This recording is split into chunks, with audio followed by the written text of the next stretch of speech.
Hi hello friends, मी तनुजा माझ्या mini ब्लॉगमध्ये स्वागत करते। मी लिव्हर पेटा आज आणला होता, तर म्हटलं आज त्याची रेसिपी आपण शेअर करूया। तर मी कांदा, तेजपत्ता, कढीपत्ता, लसूण चांगला तेलामध्ये फ्राय करून घेतलेला आहे। आणि लिव्हर पेटा एकदम स्वच्छ धुवून मी अर्धा किलो आणला होता, तो मस्त व्यवस्थित तो पण फ्राय करून घेतला आहे। त्याला एक वाफ दिलेली आहे।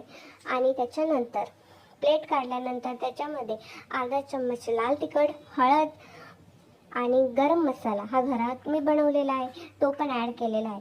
चवीनुसार मीठ टाकले, ते पण व्यवस्थित मिक्स करून त्याला अजून 1 मिनटं मी 5 किंवा 10 मिनटं आपण वाफ द्यायची।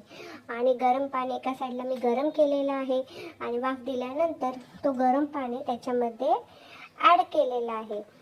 आणि गरम पाणी ॲड केलं आहे आणि त्याच्यामध्ये मी वाटण अगोदर काहीच टाकलेलं नाही। आणि ही माझी रेसिपी सासूबाईंची, तर तुम्ही पण नक्की या पद्धतीने बनवा, तुम्हाला पण खूप आवडेल।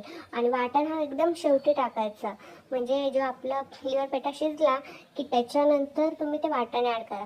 मी कोथिंबीर, मिरची, आलं, लसूण हे सगळं वाटून घेतलं आहे। त्याच्यात टमाटर पण ॲड केलेला आहे, अर्धा टमाटर ॲड केला आहे, तो पण वाटण टाकला आहे। त्या पाण्याला उकळी आली की मग तो पण टाकायचा। आणि लसूण, आलं लसूणची पण पेस्ट होती, ती पण मी ॲड केली। आणि त्याला अजून 5 मिनटं शिजवायचं, खूप छान टेस्ट येते। आणि खोबरं पण ॲड करा, तुम्हाला जेवढं लागेल तेवढं। आणि दुसरं गोष्ट म्हणजे ही अशीच रेसिपी बनवा, याची टेस्ट खूप अप्रतिम येते। तुम्ही वाटण तेलामध्ये फ्राय नका करू, लास्टला टाका, खूप खूप छान लागते। माझ्या सासूबाईंची स्पेशल रेसिपी, तर तुम्ही नक्की आवर्जून बनवा। व्हिडिओ आवडला असेल नक्की लाईक करा, कमेंट करा, शेअर करा आणि सबस्क्राईब करा। आणि जेणेकरून तुम्हाला माझे पुढचे व्हिडिओ तुम्हाला दिसतील। आणि माझे मिनी ब्लॉग तुम्हाला आवडतात की नाही हे नक्की सांगा। आणि आपलं भाजी बघा किती छान दिसते।